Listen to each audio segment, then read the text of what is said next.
from the Kathmandu University. Pleased to introduce and invite Mr. Ziad Alexander Hayek, President, World Association of PPP Units and Professionals. Mr. Ziad Alexander Hayek is a global finance expert, ladies and gentlemen, with 40 years of experience in investment banking, international finance, and government relations. He has worked in Africa, Europe, the Middle East, the US, and Latin America. Currently, he is the president of the WAP Association, WAP, in fact, and WAP. I beg your pardon on this, and holds leadership roles in several organizations. He is an MA in International Management from the University of Texas at Dallas and a BBA in Marketing and Finance from the University of Houston. Very much pleased to be inviting up on stage Chairperson of South Asia Chapter, WAP, Dr. Naresh Bana, who is an expert in PPP with the Government of India. Ladies and gentlemen, with expertise in contract management, project financing, and bridge construction, he has led significant projects like the Kazigund-Baramulla rail link and Dhalkut port privatization. He holds a PhD degree in PPP from Noida International University, an executive study program from Harvard Business School. Last but not the least, our distinguished member of the panel, Ms. Jyoti Bisbey, Executive Board Member and Advisor on Green Infrastructures and PPP. Ms. Jyoti Bisbey is a global expert with more than 20 years of experience leading green and resilient infrastructure finance and PPPs in developing nations. She also holds an executive diploma from Harvard University, MBA from George Washington University, and mathematics degree from St. Stephen's College in Delhi of India. Ladies and gentlemen, as I invite my distinguished panelists on the dais to get things set here. I still can see people pouring in. We request all of you to kindly find your seats as quickly as possible. Kindly accept to the distinguished members, to all of you, kindly accept a warm welcome one more time. Feeling really glad and spirited to steer you to the penultimate engagement under this umbrella of the summit, ladies and gentlemen. And pleased to have been graced by our distinguished dignitaries and prominent investors here and the members in the audience. This is a panel that is, again, I say, penultimate panel connecting to the closing ceremony and themed at leveraging PPP and infrastructure and services. So we are discussing a very fashionable topic, why Nepal has come a long, long way from the classic approach of PPP and is now carrying it as a tool for socio-economic development, the much-needed socio-economic development. Now, with this intense need of development, especially related to infrastructure, the resources, prospects that we have, the aspirations of the young population, and the shrinking global landscape that allows for heightened interaction, mobility of knowledge in all sorts, PPP stands as a promising tool to spearhead this founding sector of overall development. So we cannot be more happy as we look forward to this very fundamental issue that we'll be discussing herein. To set the tone and direction for the rest of the expert deliberation here, may I now invite to the podium for a presentation that, again, as I said, sets the tone and direction for this deliberation. Okay, before I invite our presentator, may I invite our member in one more member in the distinguished panel, Mr. Dushyant Thakur, Deputy Executive Director, World Association of Investment Promotion Agency. Such a pleasure, sir, to have you join us here. So getting back to our regular schedule, ladies and gentlemen, first a presentation that directs or gives food or lays the tone for the deliberations. Mr. Mark Giblett, Senior Infrastructure Finance Specialist, the World Bank Group. He's a Senior Infrastructure Finance Specialist at the World Bank Group's JPG unit and has 25 plus years of structured finance experience in infrastructure and project finance. He advises governments on enhancing legal and regulatory frameworks for private sector investment in infrastructure. He holds a BA in economics from the University of Exeter and an MBA in international business from the University of British Columbia. My pleasure and privilege, ladies and gentlemen, to invite to the podium our presenter, Mr. Mark Giblett.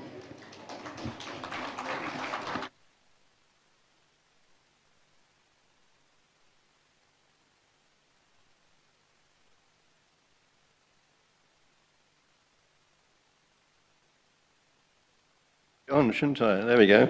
Good afternoon, everybody. As kindly introduced, my name is Mark Giblett, and I'm a Senior Infrastructure Finance Specialist at the World Bank, and it gives me great pleasure to be here today to be part of this important session on PPPs. So I've been asked by the organisers to basically set the context for the panel discussion on PPPs, but I've only been given 10 minutes. And for those who know me, it usually takes 10 minutes to me to introduce myself. But, you know, based on the sessions we had yesterday, it seems like time is a bit of an elastic concept at this summit. So maybe 10 minutes actually means 20 minutes. But don't worry, MC, I'm going to try and keep these slides to 10 minutes. So I first of all really want to set the macroeconomic context, because obviously the economic context is very important from a private sector investor's perspective, whether it's domestic investors or it's overseas investors. So the good news is that essentially Nepal is slowly beginning to improve its economy post-COVID. Economic growth is expected to rebound to around about 3.3% in FY24 from 1.9% in FY23. And this is mainly being due on the back of an increase in services, particularly tourism, so that's accommodation and food, and also an increase in industrial output, which is essentially higher hydropower generation. And moving forward to 25-26, I think the consensus is that basically growth is going to average around about 5%. In terms of the half-year current account balance, you will note that it's actually moved from a negative 0.7% in H1 FY23 to a surplus of 2.7% in H1 FY24. So this is the first time that Nepal has benefited from a surplus in 8 years. And this has mostly been driven by remittances, that's money coming in from overseas workers, and the narrowing of the trade deficit. Over the same period, the fiscal deficit has fallen from 1.4% to 0.4%, and this has been mainly due to a reduction in government spending, and inflation has come down from well over 8% to around about 6.5%. But inflation is proving a little bit sticky at the moment in terms of coming down further. There's been quite a significant decline in poverty. This was mentioned yesterday, from 25% in 2011 to around about 3.6% in FY23. And that's mostly been driven by migration and remittances. And of course, those two are to some extent linked. Inequality, defined by the Gini index, has continued its downward trajectory. And in the banking sector is still, fairly profitable and fairly stable, but non-performing loans are actually beginning to creep up in the commercial banking side. So obviously that needs to be monitored carefully moving forwards. In terms of the public debt position, Nepal is actually doing quite well relative to many of its peers. Public debt to GDP is just under 40%, and you can see from the chart below that essentially there was a sharp increase from FY20 to FY21, and of course that was mainly due to COVID, but essentially public debt remains fairly sustainable. And this is basically due to the fact that a large chunk of this debt is essentially being lent on concessional terms, so it means long tenors at relatively low interest rates, and successive governments have actually been fairly prudent in terms of fiscal management. Unfortunately, Nepal, like a lot of other countries, are going to be facing some headwinds, so there are some downward risks to this relatively rosy economic scenario. So obviously increasing geopolitical uncertainties could cause an upsurge in commodity prices, and this is obviously going to affect the Nepalese economy through an increase in import prices. There could be a slowdown in growth in partner countries, so this could affect remittances and tourist revenues, and that's quite important because basically remittances and tourism have been the two main engines or drivers of economic growth over the last few years. Persistent inflation expectations could dampen consumer demand. So this essentially means that individuals don't believe prices are coming down, so demand higher wages, which keeps prices up. And of course, unfortunately, as you all know, Nepal is very exposed to climate change and natural disasters. So there could be some shocks coming from that angle. And finally, frequent political changes and uncertainties in terms of policies, are not friends to FDI and private sector investment. So hopefully that gives you a little bit of a context of where the economy is now, but where does Nepal have aspirations to grow to? You know, what are its objectives? Well, first of all, we heard this yesterday, that essentially by 2030, Nepal wants to become a middle-income country and wants to achieve the SDGs. By 2043, it wants to become a high-income status, and essentially by 2045, it wants to basically get zero emissions, net zero emissions in terms of greenhouse gas emissions. But of course, to do that, it's going to require a lot of investment into infrastructure, and estimates vary from institution to institution, but I think the general consensus is that at least 10% per year of GDP has really got to be put into investment from 2020 through to 2030 in order to meet those 2030 objectives. But at the moment, it seems that infrastructure investment as a percentage of GDP is averaging around about 4%. So of course, there's a bit of a gap at the moment. So how is Nepal approaching its economic development plan to try and reflect the importance of infrastructure investment? Well, it's centering its infrastructure development plans around the GRID framework.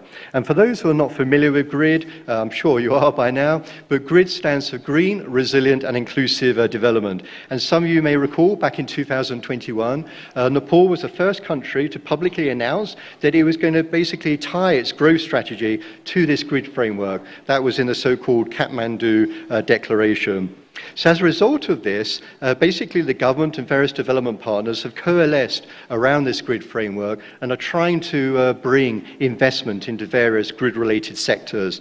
And I've listed some of them down there. We have renewable energy, sustainable tourism, green transport and resilient roads, and integrated solid waste management, to name a few. But money coming in from the development partners and money coming in from the government alone is going to be insufficient, essentially, to meet the infrastructure investment needs in these sectors. So Nepal has got to start mobilizing more money from the private sector, particularly through PPPs. And the government itself has recognized this, the importance of PPPs, in the 15th Development Plan. And of course, the 16th Development Plan is going to be released, I understand, in the summer. So this is really based on the 15th Development Plan. But in that plan, the government forecast or estimated that it needed to mobilize around about $6 billion of money from PPPs into infrastructure over the 5-year life of the plan, which eventually essentially goes from 2019 through to 2024. But as you'll see from this slide and the charts here, Nepal hasn't been too successful in trying to meet those targets. So this data is taken from the PPI database. PPI stands for Private Participation Infrastructure. It is a database that's managed by the World Bank. It's publicly accessible, so you just put PPI database into your search engine and you can get access to that data. And it essentially tracks private sector investment into infrastructure in emerging market and developing economies. So this data is from Nepal. It's from 2013 through to 2023, first half, so essentially 10 years. So based on the reported data in the PPI database, you can see that there are basically 26 projects mobilizing about $3.5 billion of capital. So that's actually quite a considerable sum of money. But that's $3.5 billion over 10 years compared with the $6 billion that Nepal is trying to target over 5 years of the 15th plan. But I think the most important fact to draw from this chart is that by far the greatest majority of investment has really gone into the electricity sector, which is really the hydro sector, with 24 out of 26 projects. So essentially that means that Nepal hasn't been too successful in trying to mobilize private sector investment through PPPs into other sectors. So why has that been the case? Well, I put some issues down here. These are not in order of any importance. But first of all, Nepal generally lacks the financial resources to invest the amount of money it needs into infrastructure. This is both from the public spending side, but also from the PPP side. So Nepal doesn't really have sufficient funding to prepare feasibility studies, to provide viability gap funding, to provide linking infrastructure if that's required, and also availability payments if that's the chosen contractual structure for the PPP. Like many other countries that are starting doing PPPs, there is a lack of understanding and willingness to do PPPs. PPPs are regarded as complex, time-consuming, and also, many ministries and agencies have spent decades procuring infrastructure through traditional procurement, and human nature being what it is, people tend to lean towards what they're used to, not new things such as PPPs. There is weak legal and policy arrangements for PPPs, lack of policy stability in some cases. There's delays in approval processes, particularly in terms of land. There's sometimes a lack of coordination between the stakeholders. And of course, from offshore investors, there's FX risk in terms of depreciation. And in terms of contractual structures, there are some issues around the sharing of costs, benefits and risks. And I agree with all of these constraints, and these are issues that need to be addressed. But you'll be interested to hear that it wasn't me that came up with these list of issues. These were actually extracted from the 15th Development Plan, prepared by the government itself. So the good news is that the government actually recognises itself what the issues are. And of course that's important, because you can't deal with the issues unless you know what the issues are. So coming to my last slide, the MC will be very pleased to hear, what initiatives have been taken by the government to try and address some of these issues? Well, first of all, in 2019, you had the PPP and Investment Act that was passed, and that was essentially passed to try and set the legal framework for PPPs and FDI. And we heard from the Honourable CEO of IBN yesterday that the President has approved an amendment to that Act. In 2022, IBN, which is essentially the nodal agency for PPPs in Nepal, prepared the Project Bank guidelines. That was with the help of the World Bank and various other development partners. And I think you got a copy of the Project Bank guidelines in your goodie bag. So essentially, these guidelines set a very robust framework for implementing agencies to identify and screen PPP projects. And of course, there's been lots of capacity building from various development partners, not just the World Bank, including the CLDP. So we have capacity building at the IBN level, ministries and agencies at the federal and provincial level. So this is all around project identification, project screening, climate risk screening, fiscal risk management, and project management.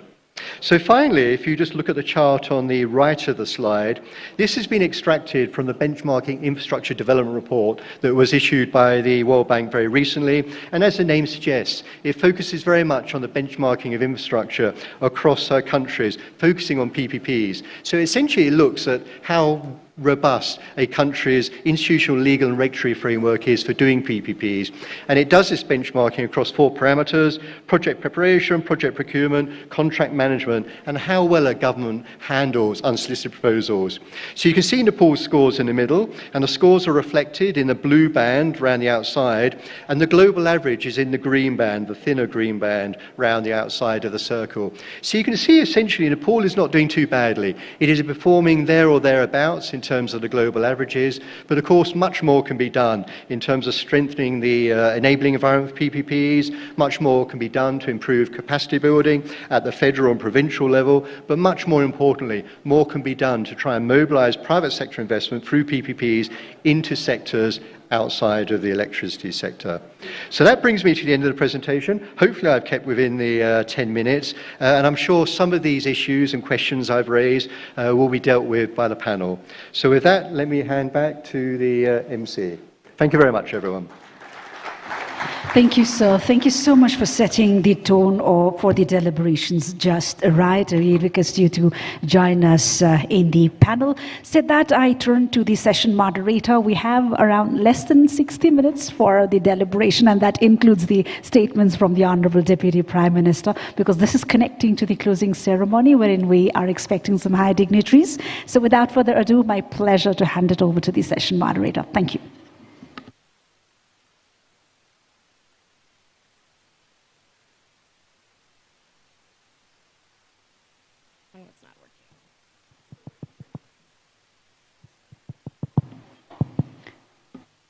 Thank you very much, Ms. Sovna. Namaste and good afternoon, Honorable Deputy Prime Minister and Home Minister Lamichhane, Honorable Secretary Phanindra Gautam, Ministry of Law, Justice and Parliamentary Affairs, Chief Executive Officer Sushil Bhatta of the Office of the Investment Board of Nepal. So thank you so much to you all for being here today. Just a reminder before we get started on the panel discussion. It turns out that you can actually hear quite a little bit from the audience if the audience is speaking or making certain noises, and it turns out that the speakers are turned more towards you all than it is towards the stage, so it may be difficult to hear. So I just ask that if you need to speak with your neighbor or take a phone call, that you please do so outside. So thank you very much. So it's been very encouraging to hear about the government of Nepal's commitment to the Sustainable Development Goals, as well as graduating to middle-income country status fairly soon. Investing in critical infrastructure is going to be necessary to achieve these goals, as Mark just discussed. However, in Nepal and in most countries all around the world, it's almost impossible to do just with the public sector. And so encouraging private sector engagement and investment is absolutely critical. Mark also discussed that a bit. So that's where PPPs come into the picture.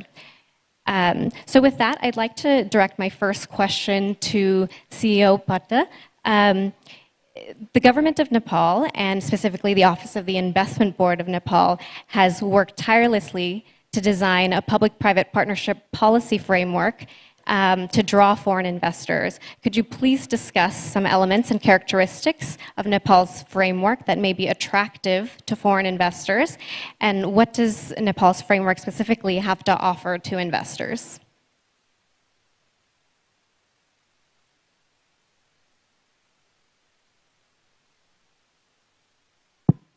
Thank you, Grishmaji, for the question. In retrospect to the policy framework that Nepal has for PPP, well, we are guided by Public-Private Partnership and Investment Act 2019. But prior to that, we started the very business with the act that was promulgated long back in 2011, Investment Board Act. And how we evaluated is we formulated PPP policy in 2015, and which is now under review, and then we'll go for revision also. But as far as the existing provision that the PPP-IA Act has given, we basically, it's all about risk and return, as rightly said by Mark, and also about managing risk. So on that retrospect, management of risk is most important. The spirit when you carry along with the act is management of risk, and then subsequently is to the extent possible the de-risking has to be done. And as per the act, the PPP project can be developed only upon allocation of risk that we offload to the private sector. So we are on traditional and conventional mode of PPP that we are exercising, but we can, through this summit, position that we have been successful exercising that model, where government comes forward and takes obligations of managing land, issue relating to land acquisitions, and at the same time giving statutory clearances of tree cutting or maybe lease arrangements of government land or private land acquisition. We do facilitation. But we are at the same time well aware of how important it is for us to undertake the obligations that we have undertaken. That needs to be fulfilled from our side, because that otherwise eventually would lead to eventually delays of the project. So it is very important for project to be accomplished within or before stipulated timeline, because there is matter pertaining to benefit sharing also there. So there are benefits that the government gets, direct benefits and indirect benefits also. The project coming into logical conclusion will generate one sort of vibrancy because we get forward linkage benefits. But during construction regime, it creates a lot of things, construction materials, consumption, creation of decent job, employment opportunities and all that. So beside to name, in order to ensure that projects are commercially viable, it is high time, because Mark's presentation, if you refer to incentivize climate actions or even green projects, the grid needs to be operationalized as early as possible. And international financing institution can play a very instrumental role in bridging the infrastructure gap in developing countries through taking best leverage of finance through managing and developing PPPs. And also under this Act, there are a lot of other things that instruments will have to introduce. For example, even for hazing, I think it is high time for us to, at our end, also determine and prioritize 1, 2, 3, which project we are coming up front and ensuring the proponent or developer company of those risks, if can be mitigated to the extent possible.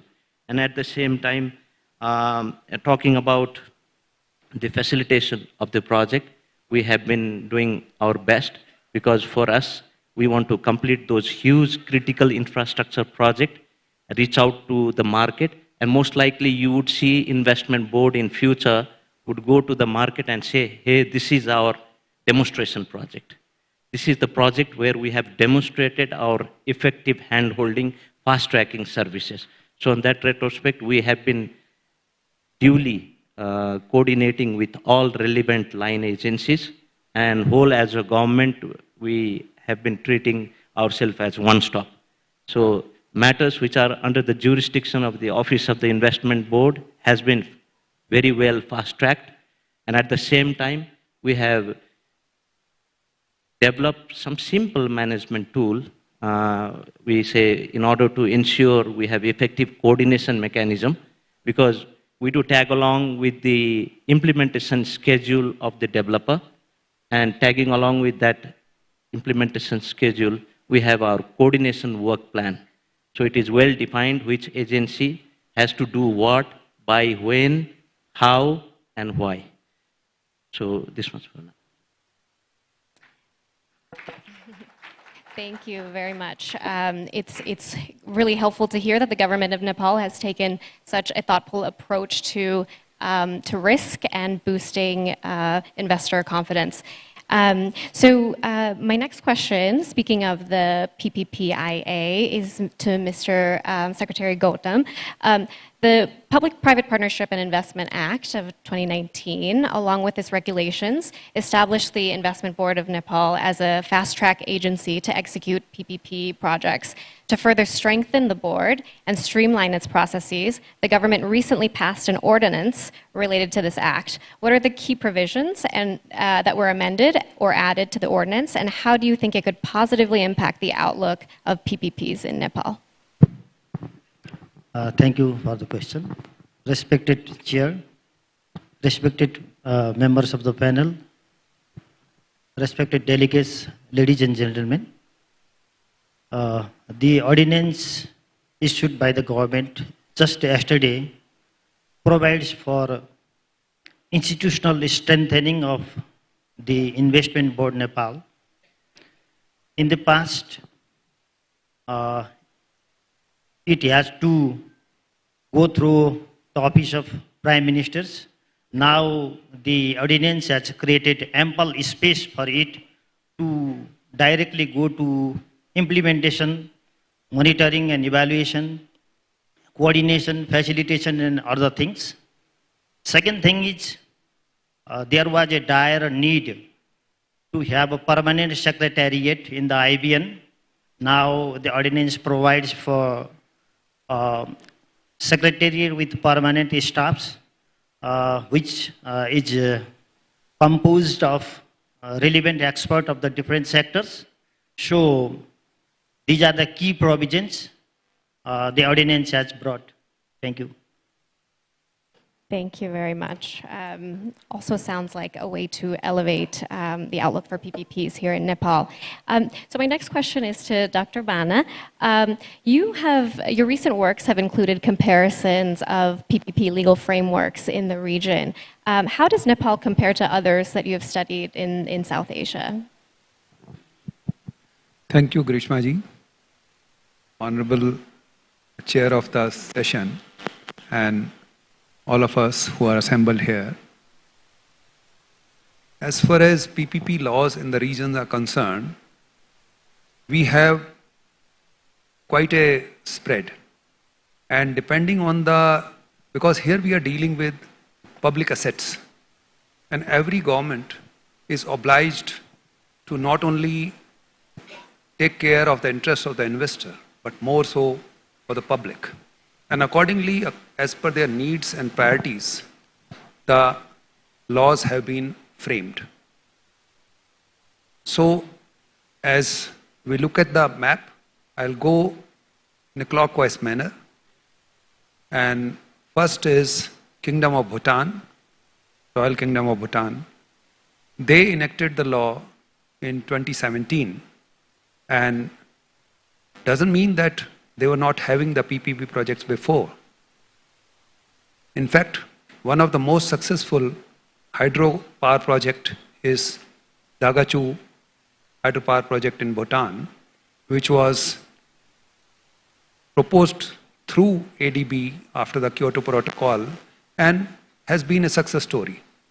Then we have Myanmar, who also enacted their law started in 2015 and finalized 2017, but due to the problems in the country, not much is being done there. And then when we look at Bangladesh, yes, that's another success story. Their law has come in 2017, and you would be happy to note that in 2020, World Bank reported that Bangladesh was one of the maximum recipients of infrastructure funds from outside the country. And the PPP law must be having some role to play in that. Then we have Sri Lanka. Sri Lanka does not have any specified PPP law.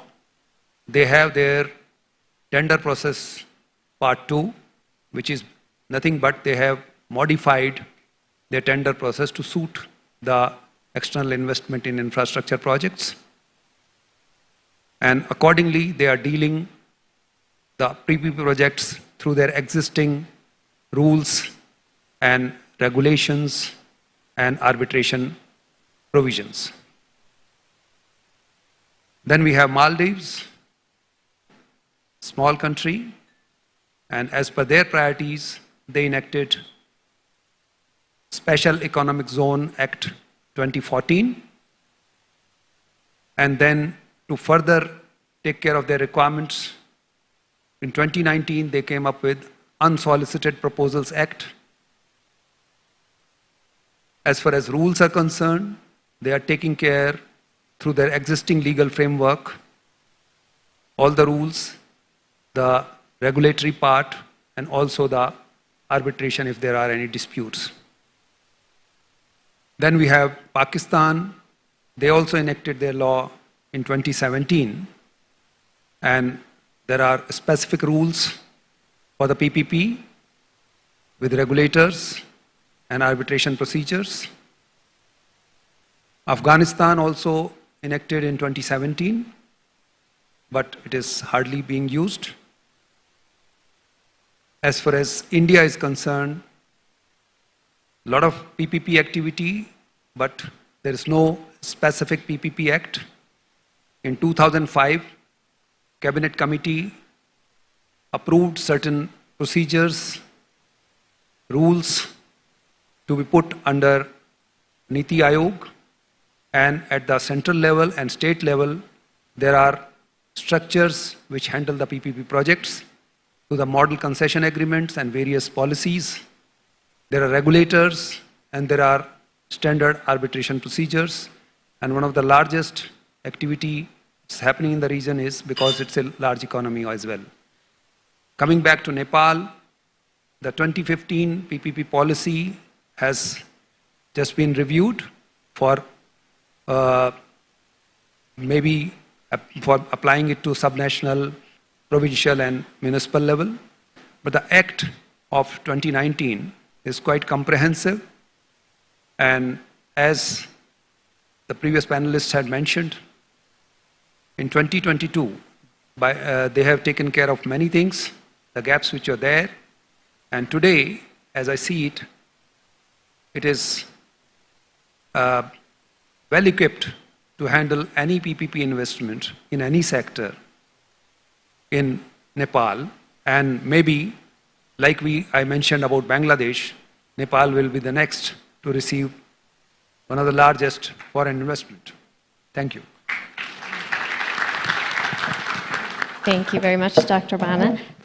So we know that having a legal framework in place is a very important first step. However, operationalizing may be a different story. So to Mr. Hayek, can you describe some challenges in the practical application of PPP frameworks, and how can countries like Nepal ensure that its PPP framework is properly implemented? Can you hear me? Can you hear me? Oh, very good. Okay. So maybe you start from the top and say that, as you've heard, there needs to be a well-defined policy for PPP. Politically, what is the government willing to do in terms of involving the private sector or not? And it seems that Nepal has enacted this policy, and it is based largely on the Sustainable Development Goals, which is fantastic. So you are doing very, very well. After that, you need to establish a strategy, and the strategy is basically how we are going to do this thing. And that requires legislation, that requires setting up the organs of government that are going to deal with it, and you've done that. You have legislation, it is being reviewed periodically, it is being dynamically improved. You have decided that the OIBN is the entity that is going to take care of this, so you're doing great. Then it comes to making sure that these people that are going to implement that policy and that strategy are qualified.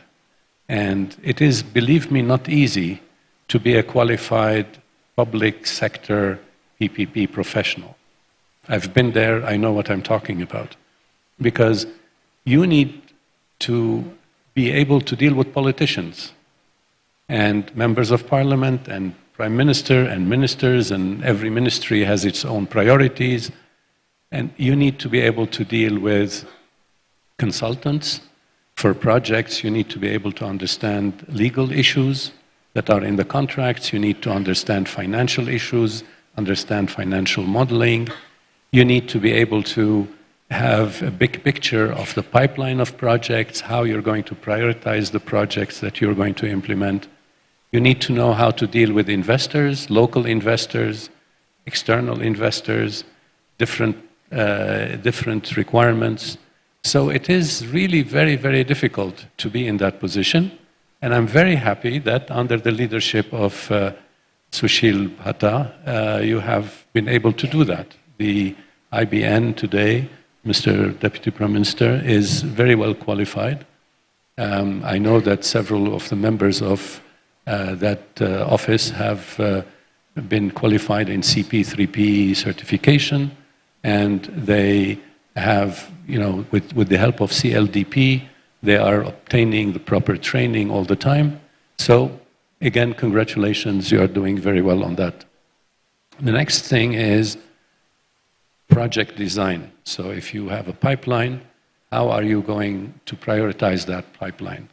And I see that IBN has a pipeline of projects, and it's some projects. I would call it at this stage a wish list, because for it to actually become a pipeline, I think, and I know that IBN is aware of this, it is going to reduce it to maybe not more than 30 projects to become a real pipeline. Because in a pipeline of projects, you need to have studied the project, you have evaluated, you have looked at legal aspects and at implementation aspects and at financial aspects.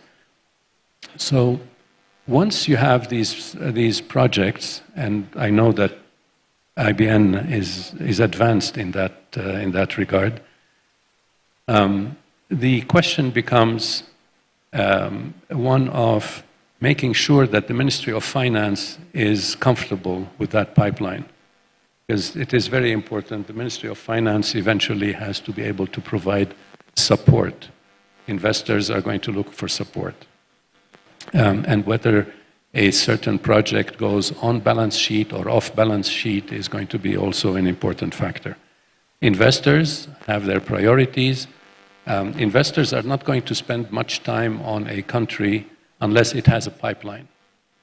and a clear pipeline, because they have so many countries. I mean, put yourself in the shoes of a company. A company has a person responsible for business development.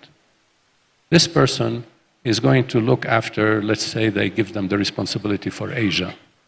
Well, they have many countries in Asia, and they have limited resources. They cannot fly everywhere. They cannot study every country.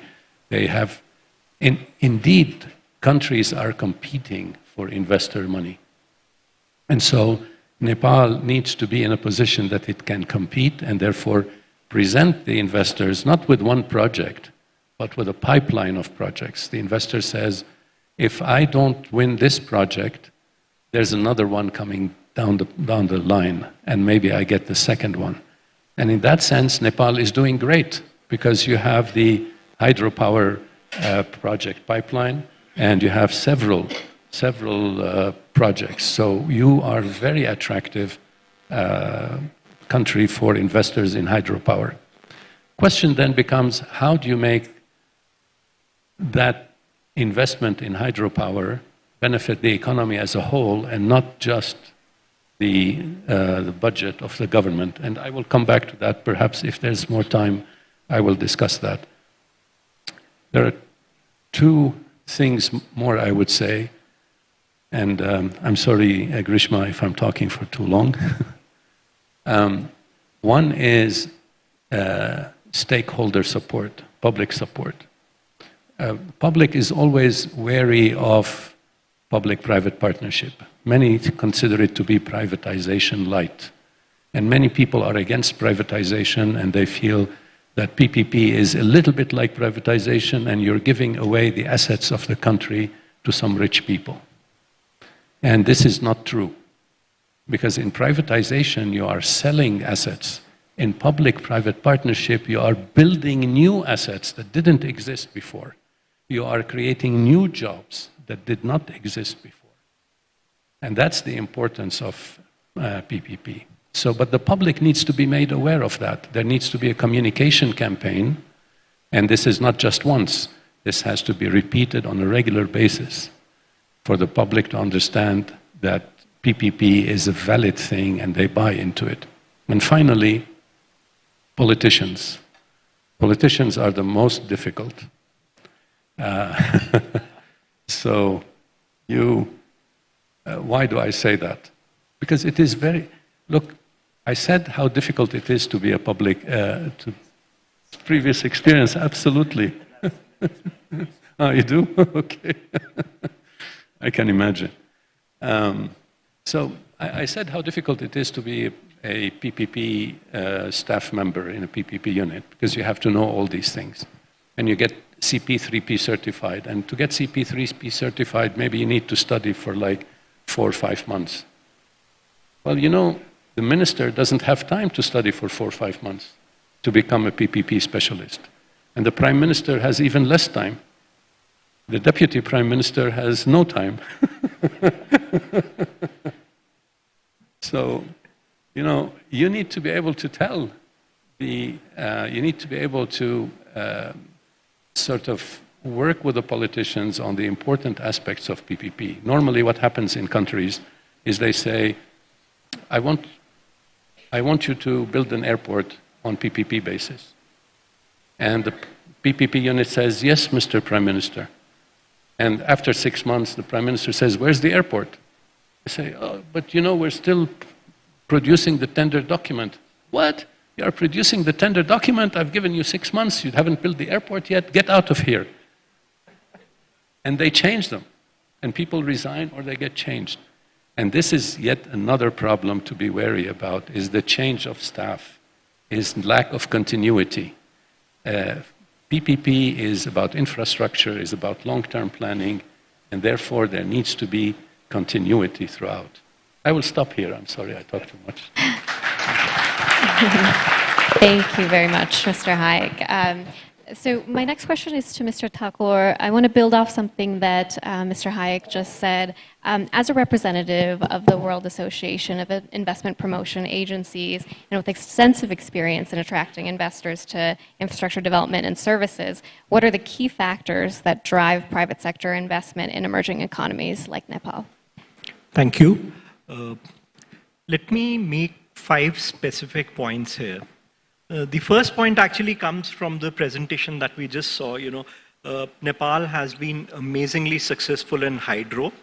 It's very clear that this story needs to repeat over other sectors. We really need to have this comparative advantage so that, investors can feel very good about it.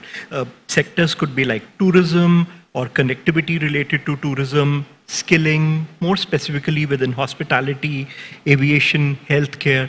How do you go about and do that? Quick couple of points. One, let's learn from hydro on a short term. What all did we do well there? Number 2, and this is very interesting because I just saw this a short while ago, IBN has come out with a strategy maybe a couple of years ago, and that really brings out a nice framework.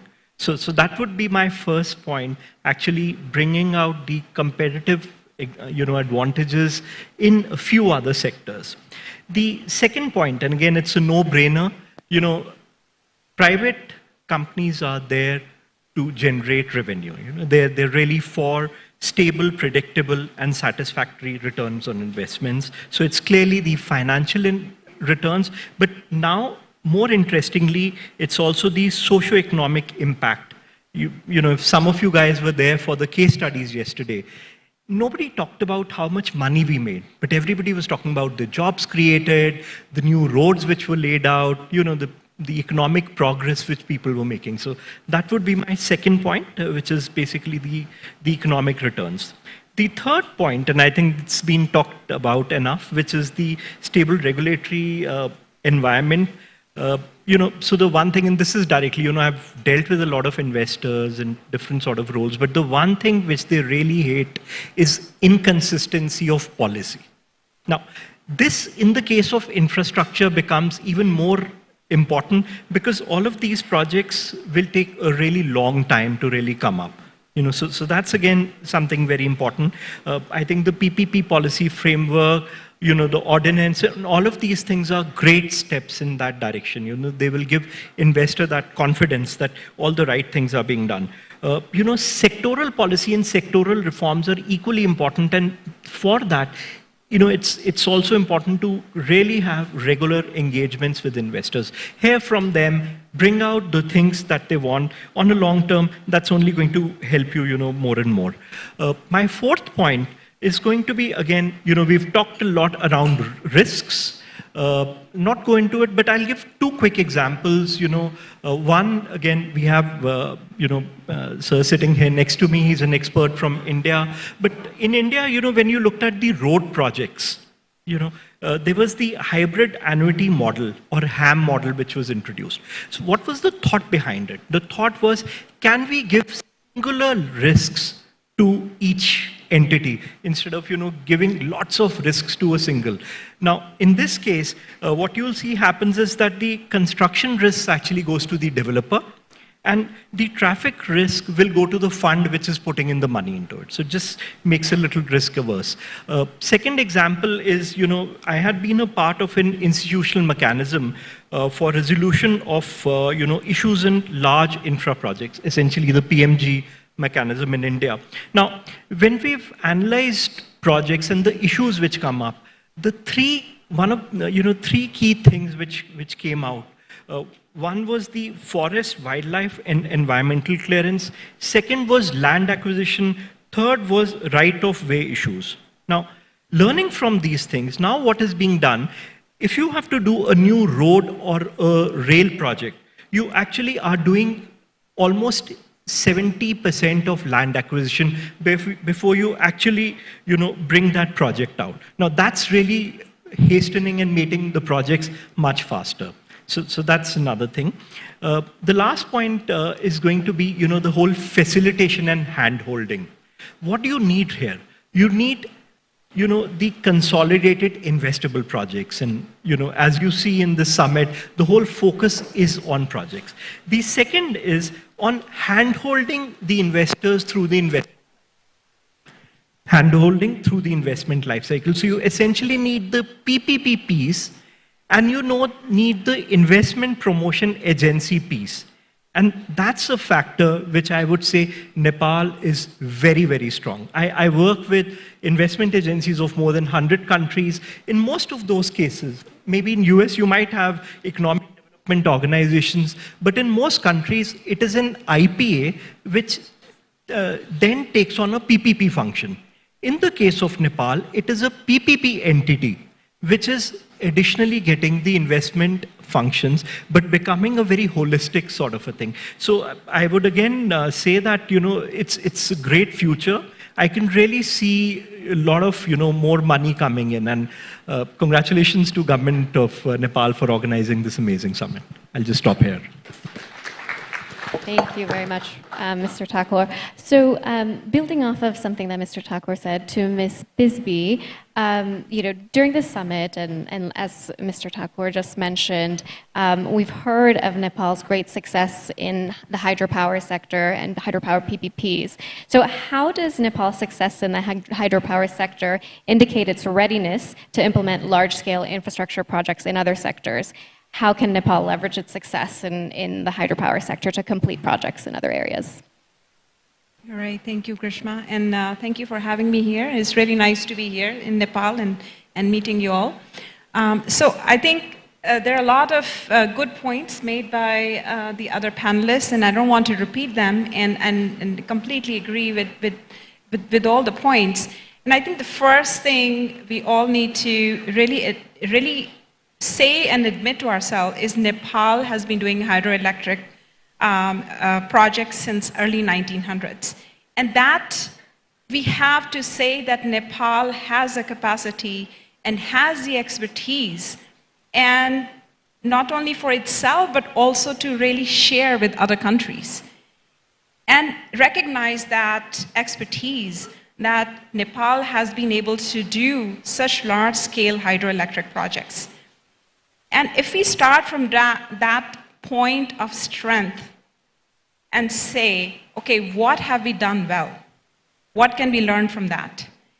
What can be applied to other projects? How can we build a similar program? And at the same time, recognize that building a successful, large-scale infrastructure program takes time. It's not going to happen immediately.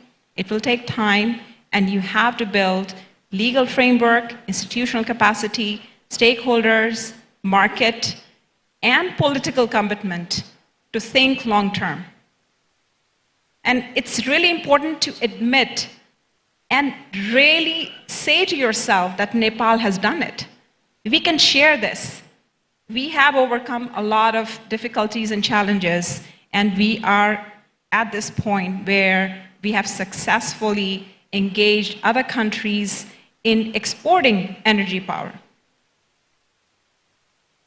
I think the second point which I want to emphasize is it's okay to start with the energy sector. Most of the PPP programs, and I think I want to emphasize that we're talking about PPPs, we're talking about public investments, where the government is seeking private sector to come and co-finance and operate and maintain. So we are talking about public projects here, not private projects. It's okay to start with the energy sector. In all developing countries, if you see how the PPP programs have developed, they have started their programs in the energy sector. It takes countries significant amount of time to really learn from the energy sector because it's just easier. There is one off-taker, there is one power purchase agreement, and then it's easier to implement that in terms of regulation, in terms of transmission. And then progressively, the second major sector which we see is transport. And yesterday and today we've heard that there are a lot of projects which the government is thinking in the transport sector, but build it as a program. Don't build it as one-off project here and there.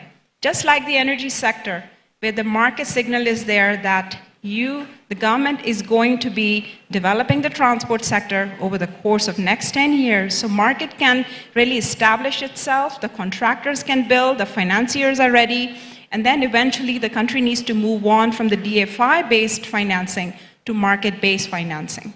And that market signaling is extremely important. Projects don't really bring transformation, programs do. And that program development has to be really done as part of public investment management planning. And public investment management planning really needs to think in terms of what is really needed for the country development, what projects are appropriate for public financing, what projects can be viable enough to attract private sector. So systematic way of developing a sector, I mean, that has to be a really conscious decision. So team has to be built, capacity has to be built, regulation has to be done. So the third point which I want to emphasize is PPP legal framework, PPP capacity in IBN is only part of it. If transport sector, again, I'm just giving an example, if transport sector and transport ministry wants to build a full PPP program, then transport ministry has to build this capacity because they are the procuring authority. They have to recognize that PPP is going to be one of the modes with which they're going to attract private sector in public investments, in public transport projects.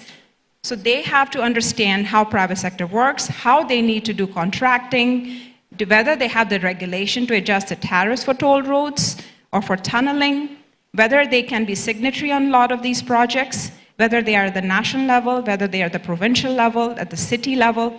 So the transport team has to be ready, market ready, and give that signal that, yes, come and talk to us.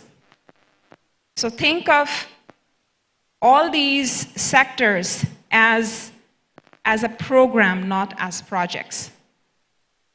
So I think I will stop here and I will add more progressively. Thank you very much, Ms. Bisbee. Just before my next question, just wanted to note that we have about a little bit more than 15 minutes left for the remainder of the entire session. So I ask that everyone's second round of answers be quite brief, if possible. So to Mr. CEO Patta, we've discussed this a little bit already, but could you please describe some of the recent work of the Office of the Investment Board of Nepal to prepare the country for large-scale infrastructure projects, maybe focusing a little bit more on capacity of staff?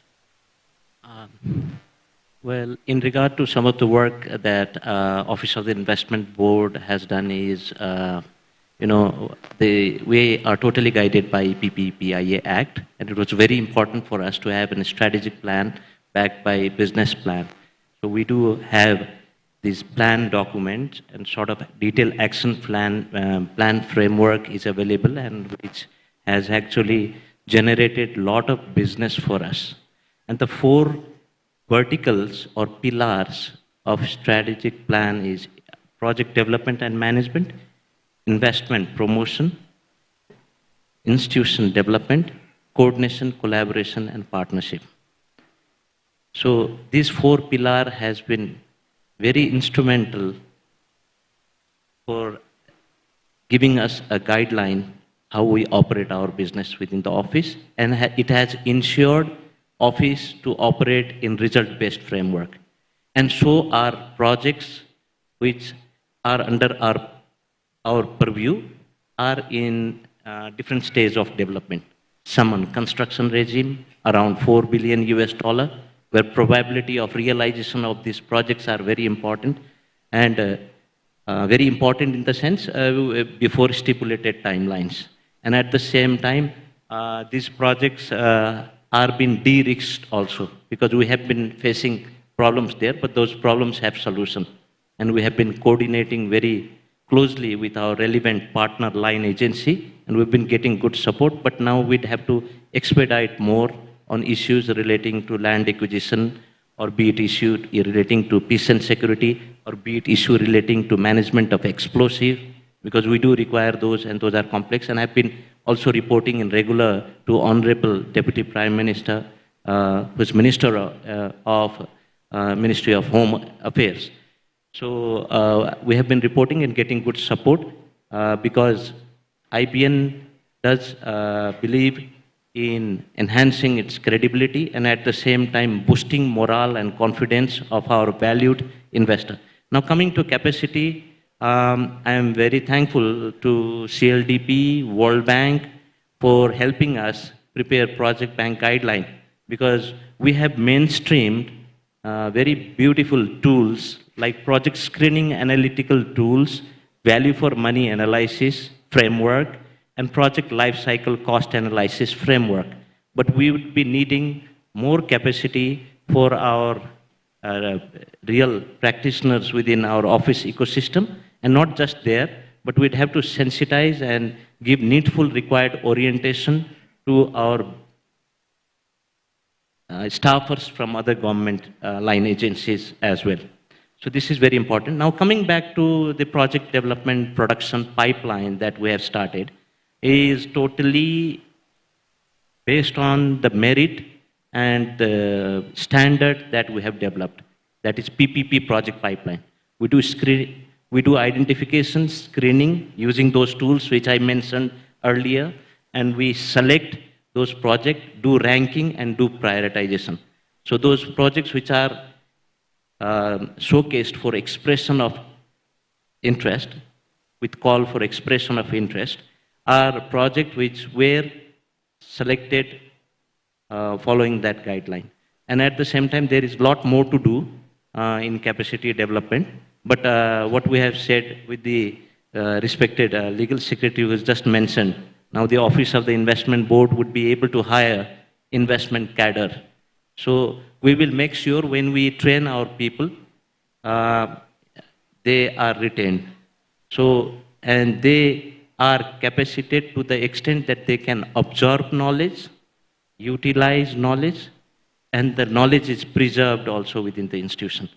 So with the knowledge that we have, with the success of good works we have done in hydropower regime, will be utilized on other sectors also.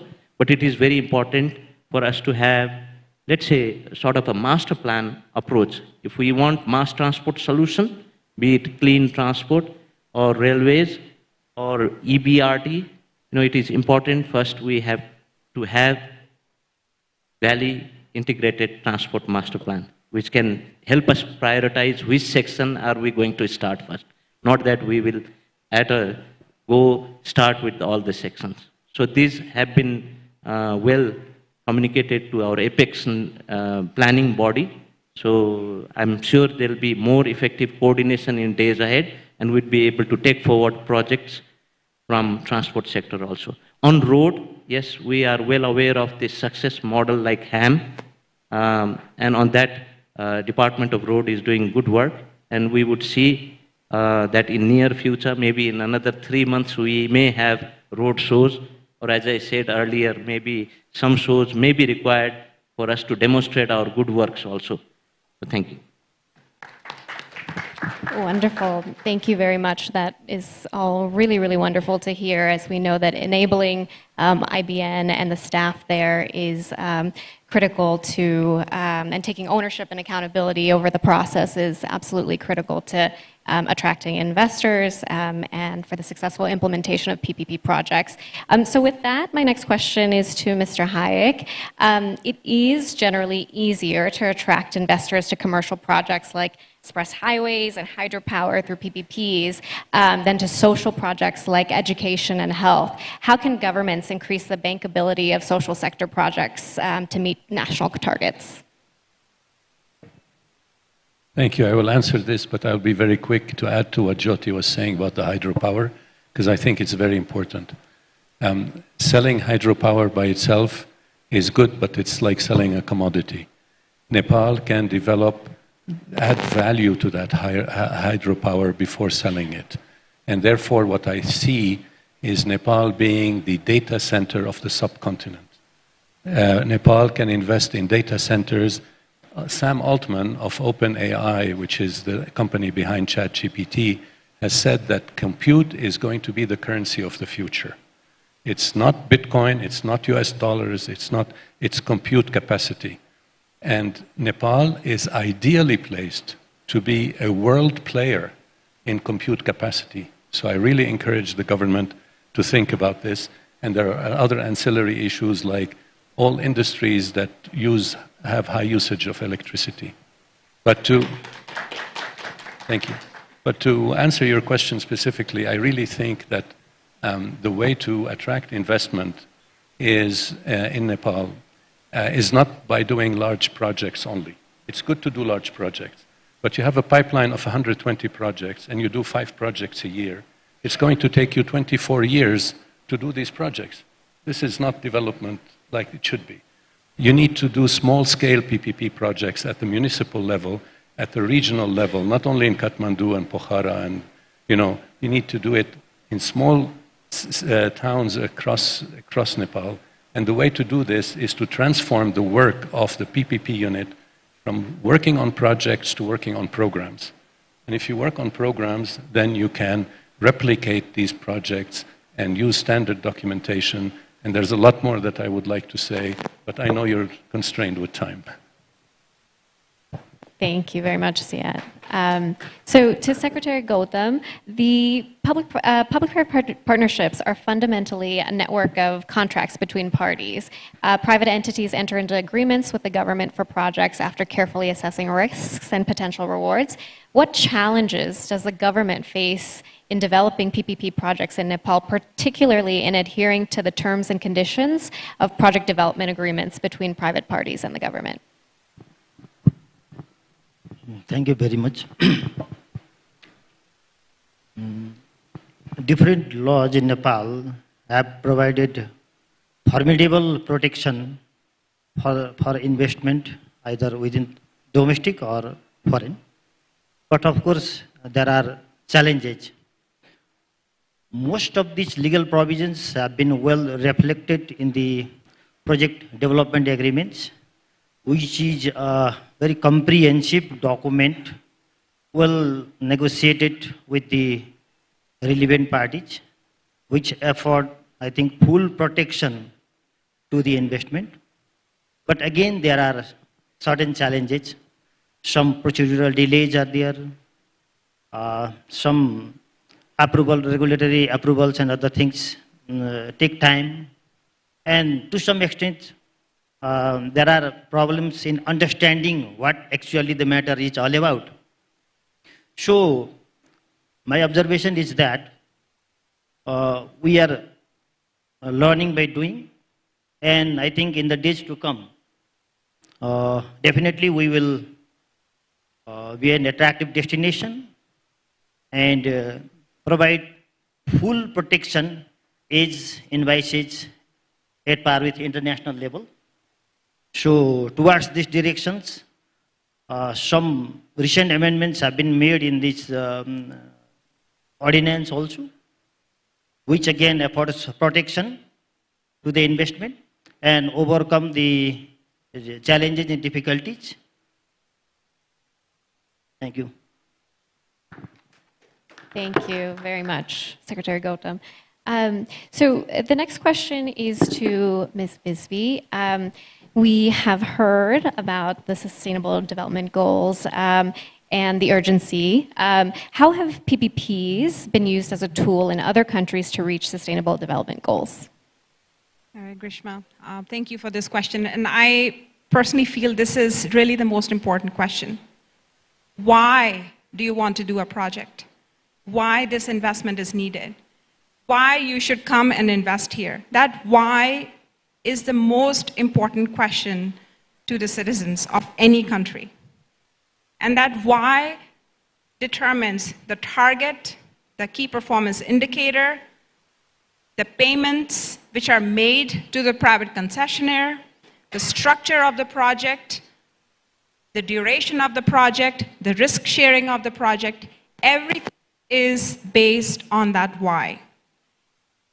And as part of the Sustainable Development Goals, if you haven't seen the Sustainable Development Goal SDGs, I encourage all of you to go to the website. They're very simply written, and each goal has many targets. So why do you want to do a project? Because we want kids to be able to go safely to schools. That's why we need the street lighting project. Why do you want to do the project? Because we want to reduce the infant mortality rate. That's why we need this health clinic here.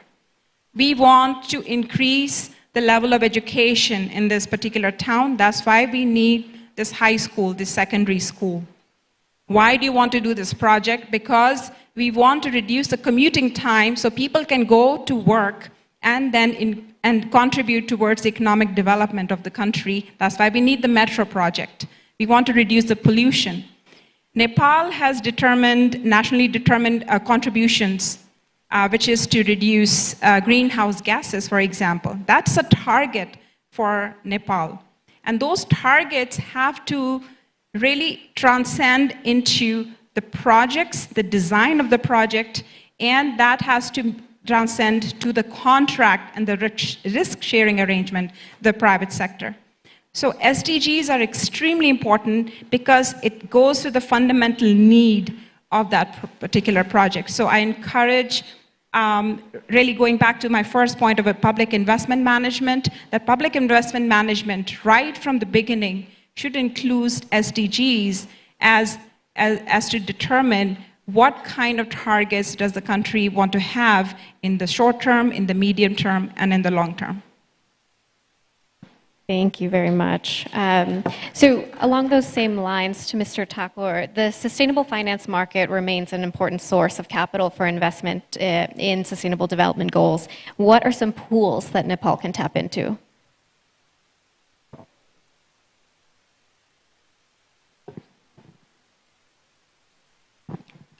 Hello. Yeah. So we have 2,436 days till the SDG 2030 and the Paris Agreement NDC deadlines. So that's the very first point. And the sustainable finance market is now evolving very quickly. So these next 2,500 days are very interesting for us. I'll very quickly touch upon 7 buckets of money. Which can come in here very practically. First, the MDB investments. So if we are observing the way the multilateral development banks, World Bank, ADB, all of these guys are going, there's a whole lot of recalibration which is ongoing at the moment. And all of them are very heavily invested into Nepal. So Nepal, I'm very clear, is going to be a huge beneficiary out of all this recalibration reforms which are going on. This collaboration between World Bank and ADB for hydropower is again a very good case in point. The second bucket I like to talk about again is DFIs, the development financial institutions. I believe a week ago there were 14 DFIs which came together and spent 3 days in Nepal, and this number of around 1.1 billion has been invested in the last 9 years or 10 years in Nepal. Very clearly, this can go from 1.1 billion to around 3 billion in the next 5 years. So that's the second very critical bucket. A third is the bilateral aid agencies. I'll not go into this, but we've been hearing about this through the conference. The likes of USAID, FDCO, and so many of them are very much there. The fourth bucket is the climate funds and sustainability theme funds. So when you really look at, again, sustainability theme funds, you'll see some of them are there which will invest into companies. But some of them are there which will invest into projects. Now, the ones which invest into projects, you'll see some of them are also investing into the developing world and more specifically into LDC countries. So quite a few of them, like, GCF, Green Climate Fund, Global Environment Facility, Adaptation Fund, all of these. But the rate at which newer such funds are getting created is phenomenal. And this is something which you'll see really increasingly happen. I can clearly see Nepal becoming one of the big beneficiaries out of it. The fifth bucket, again, voluntary carbon markets. If you were to listen to Mr. Ajay Banga, how, the president of the World Bank, how he's looking at scaling up of the global carbon markets. Nepal, again, has got good experience in, in community forestry, micro hydro. Again, this is going to be a clear good area where a lot is going to happen. The last one, again, is, and this is something which I was not planning to include, but today, listening to the way conversations are going on, green bonds. It was great to hear that the first international green bond is going to be done by Dalma. And this is going to actually help in opening up capital markets for Nepal. So that's one. And the big thing out there, which is the institutional investors, the pension funds, the sovereign wealth funds. Infrastructure is a growing, asset class for the large, the financial investors. But they're very, very difficult to, tap any sort of money from. But for Nepal, specific for hydro, as blended, I'm sure you guys will be able to really tap into them. And even if they, you're able to get 1 or 2 projects out of it, you can be rest assured the quantum of money these guys hold on to, your SDG goals may not look so difficult. I'll just stop here. Thank you so much. Thank you very much, Mr. Thakur. Very helpful.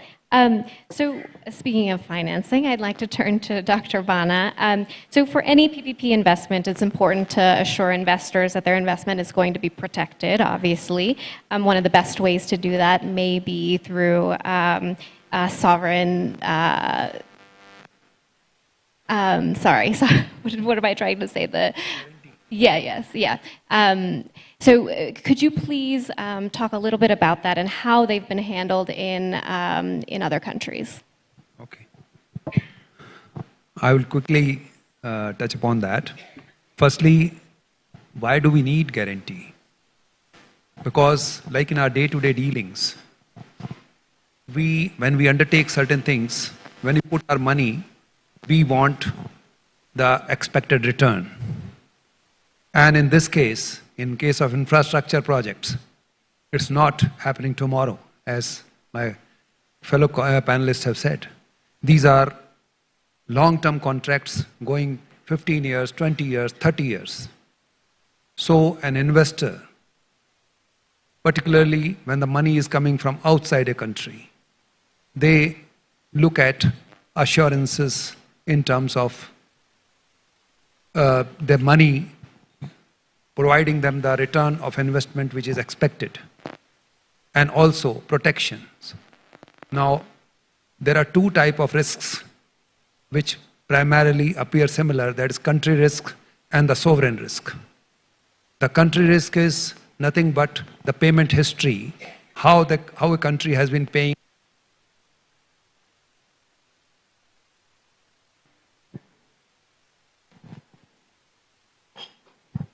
And how is their economy and finances going on. Whereas S&P defines sovereign risks as their capacity to pay and the willingness to pay, right? So accordingly the ratings are there.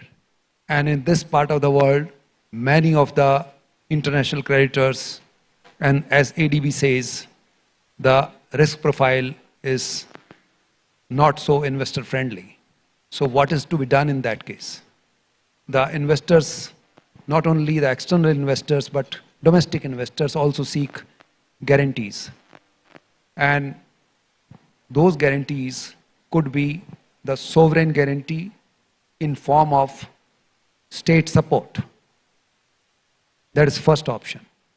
That is, as the project is offered, the government assists and takes part in land acquisition, in taking over part of the transaction in terms of traffic or other risks, in terms of risks repayment, that is availability based or minimum traffic assurance. So those are the kind of things where the government, when they take part, and also assuring that assets will not be nationalized or whatever till the time the debts are not completed, and all those policy processes are there. Then there may be a situation that the government, no matter what guarantees they give, they are not in a situation to assure because their ratings themselves, sovereign ratings, are less. In those cases, multilateral development banks come in. They can come in and they can add to the credibility of the government and sign a multilateral contract, whereas the state government there's a national government and multilateral development bank like World Bank, ADB, AIB, or MIGA, MIGA, they can be party to that agreement, and the department or the corporation, the grantor of the project, and the project promoters. Together, this combination can be a worthwhile combination to have, ensuring that yes, the financial close can take place, the money can come in, and debtors and lenders can be assured that yes, the money will be returned and the profits, whatever is expected, can also be earned.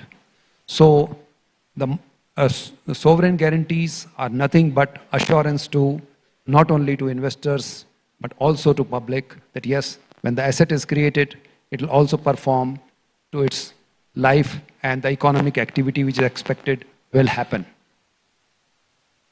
That's all. Thank you very much. The last question I will turn over to CEO Pata.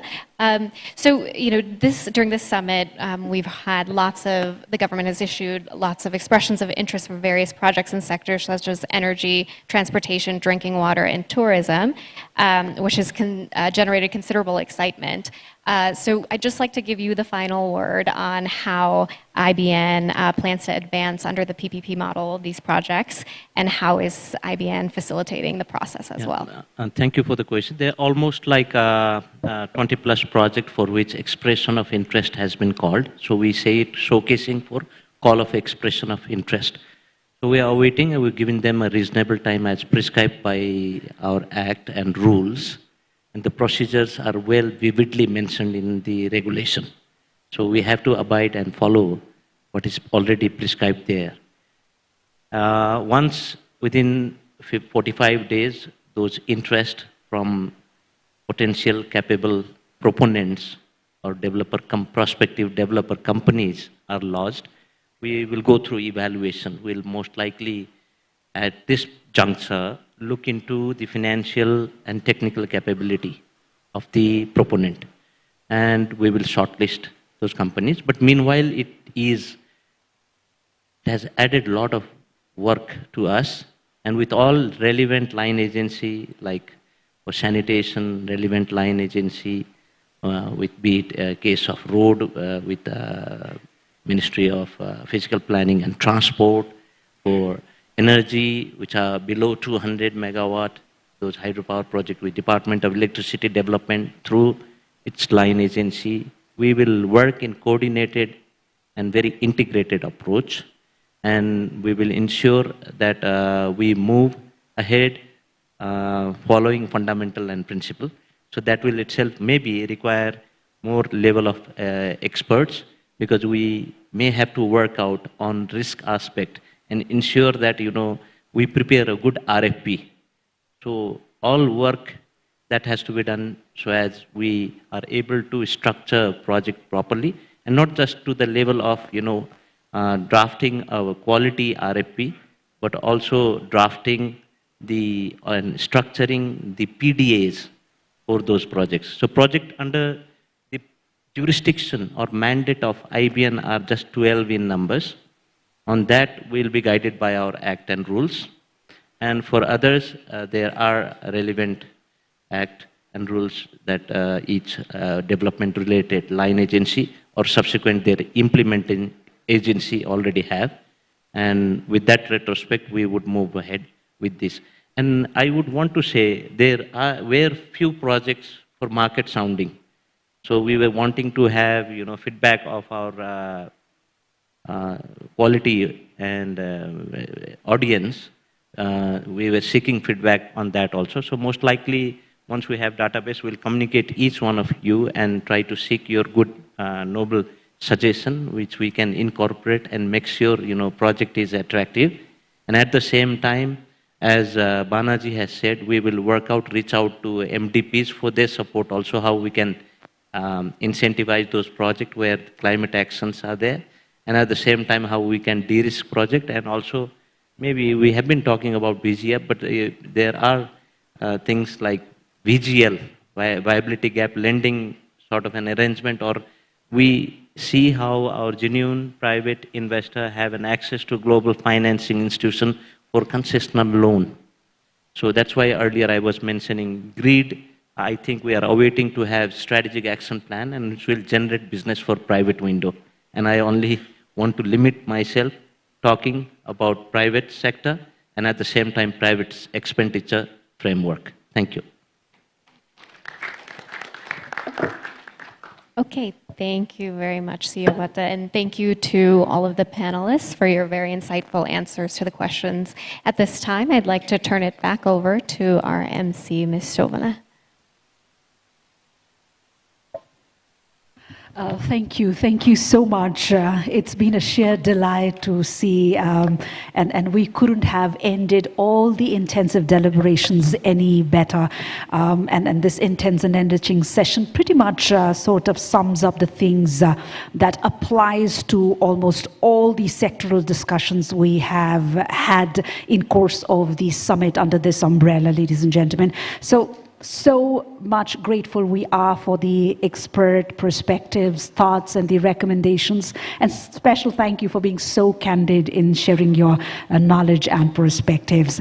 Now to endorse all these expert views and perspectives that you've just shared, it's our turn now to turn to our session chair to make his statement. May I invite the Honorable Deputy Prime Minister and Home Minister to kindly make his statement.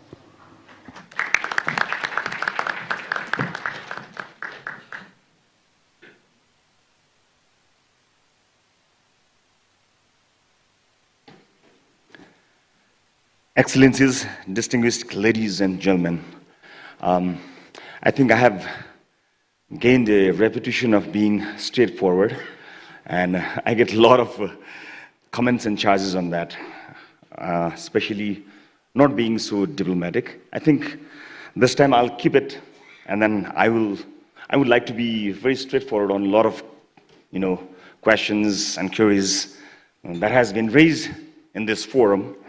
So I just want to make sure a few things here, that the government of Nepal is very much committed and promised. One example is right in front of us, which is just passed ordinance is there. So we understand the problems that you've been facing, and I'm well aware of the experiences that all the investors having, not only the experience and impression as well. We're well aware of the impression and the experience that you all have. So I think this time we are very much committed on many things. Especially, we know about the complex of especially the land acquisition, especially buying, leasing lands and all. So not only that, the issues of security, we are well aware of that, and then we will make sure that we are well aware of the situation. And then again, I would like to, show my commitment that we will be taking care of the things in a historic way. This is our commitment from the Ministry of Home Affairs. And we are well aware of, having a lot of unlawful activities from various groups, including political parties as well. So we are well aware of that also. Under my leadership in the Ministry of Home, I just want to make a clear statement here that we are not only the security agency, we are a law enforcement agency as well. So just want to make a note on this. As we conclude this two-day Nepal Investment Summit, I am highly encouraged by the insights and enthusiasm that marked every session. We have seen a convergence of informed mind and innovative ideas that promise to shape the investment landscape here in Nepal. From comprehensive keynotes to vibrant panel discussions, we have explored trends, exchanged experiences, and forged connections, or constructed the connections. Let's carry this spirit of collaboration forward leveraging our collective experience, expertise, and resources to drive growth, create jobs, and innovate for the larger social goods. Regarding this session, leveraging the PPP for infrastructures and services, let me make 3 major points to complement this rich discussion which I've heard so far. First, conceptually, capital formation through infrastructure is an important source of economic growth and essential for development takeoff for countries like ours at a bit low levels of development. Roads, electricity, and the telecom are not just key inputs to production, but they also have large social externalities. Secondly, the financial deficit is huge in infrastructure. There is an estimate of McKinsey of funding gap of 15 trillion US dollar between global infrastructure needs and spending through 2030, particularly in developing countries. Because public finance is insufficient, we must attract private capital and leverage public-private partnership in proven areas. Financing of infrastructure has to be embedded in an institutional web of good governance. Projects must be vetted, processes must be transparent, and outputs must be subject to public screening or public audit. And thirdly, the scope of nature of infrastructure now needs to build in sustainability as well as resilience. We need to go for green infrastructure, avoid the mistakes of the past, and use the latest know-how. We can save a lot by just scaling best practices, selecting projects, optimizing portfolio, and streamlining delivery. Instead of just building new things, let us also think about how we can get more use or out of existing infrastructure by reducing losses, maintaining better, and managing demand smartly. On behalf of the government of Nepal, let me thank all speakers, partners, volunteers, and participants, especially our foreign delegates who travel far and wide to be with us this week. I'm hopeful that many of you will consider investing in Nepal. May the connections made here take us closer towards a safer and more secure future of shared prosperity. Thank you very much.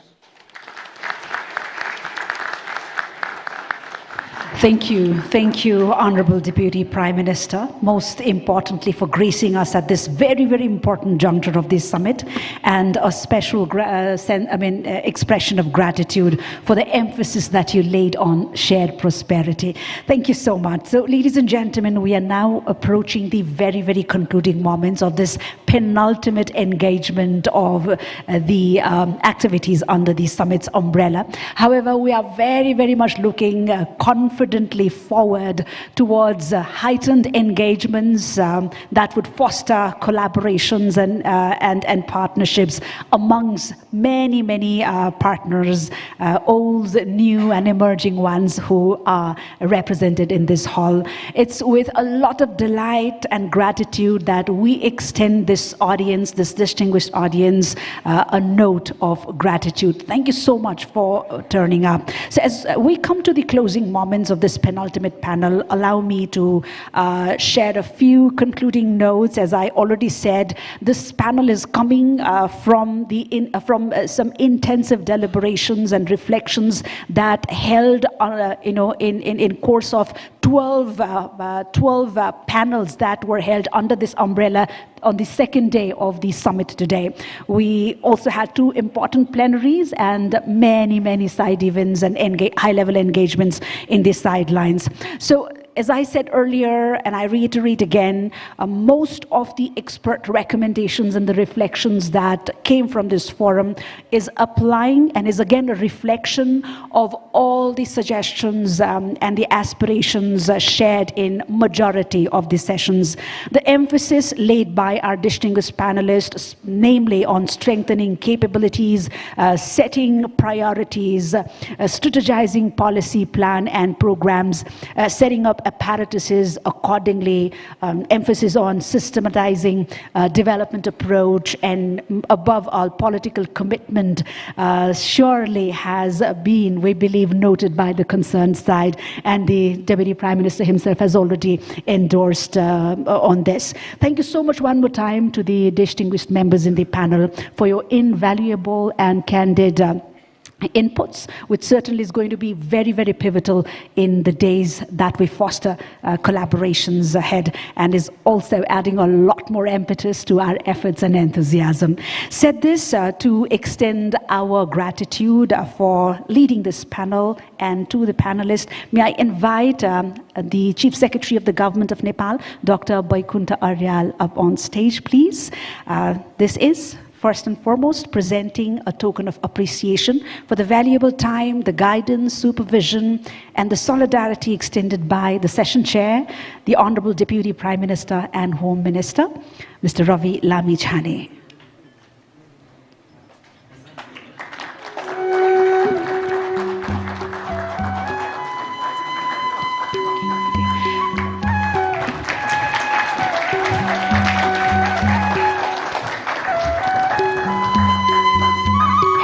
Thank you to the Honorable Deputy Prime Minister, and thank you to the Chief Secretary as well. Now I turn to the session chair, the Honorable Deputy Prime Minister, to present the token of appreciation to our esteemed members in the panel, beginning with the present in the panel, Mr. Mark Giblett, who's a Senior Infrastructure Finance Specialist. This is coming with a deep felt sense of gratitude, sir, for the tone and the ambience that you added to this deliberation here. To the session moderator, Ms. Grishma Pradhan, Attorney Advisor, CLDP USA. We couldn't have run it any better without your efficient, effective, and experienced moderation. To Mr. Sushil Bhatta, the CEO of the Investment Board of Nepal, for his invaluable contribution to this panel and for the great leadership he has demonstrated in spearheading PPP and the entire execution of IBN. Thank you so much, sir. My pleasure, ladies and gentlemen, of inviting Mr. Phanindra Gautam, the Secretary at the Ministry of Law, Justice and Parliamentary Affairs of the Government of Nepal, for his invaluable time and the invaluable contribution that he lent to this very important panel. To Mr. Ziad Alexander Hayek, President, World Association of PPP Units and Professionals, Geneva, Switzerland, for the great value that you added to this panel by your very valuable presence and sharing. Mr. Dushyant Thakur, Deputy Executive Director, World Association of Investment Promotion Agencies, we are incredibly grateful for the great experience, expertise, and knowledge you bring along.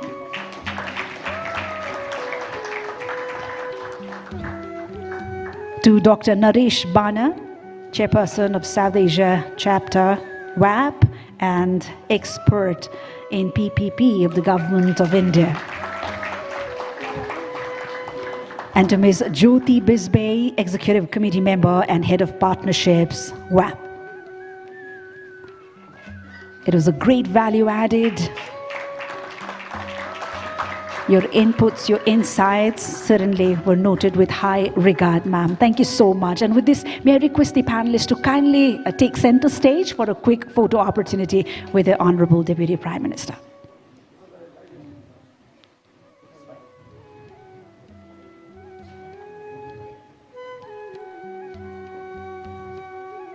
Thank you one more time to the distinguished panel. Thank you so, so much.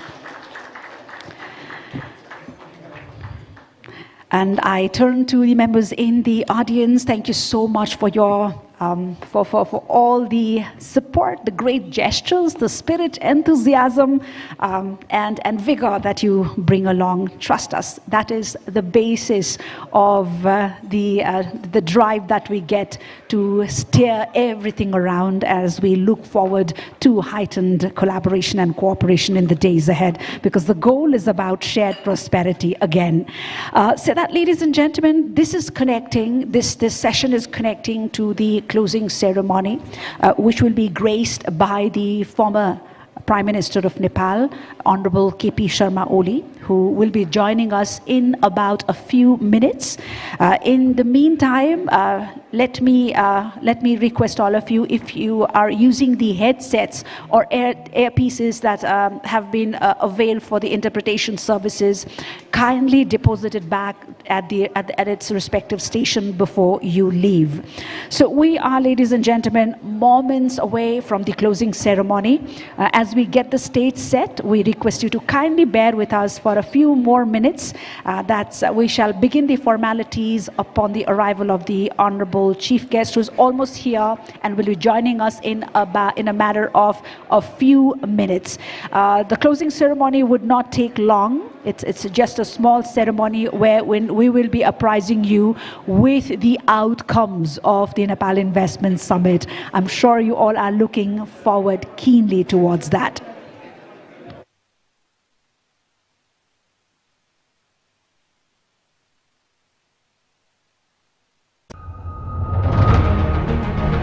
Nepal, the birthplace of Lord Buddha and the land of Mount Everest, is a country endowed with abundance of investment opportunities.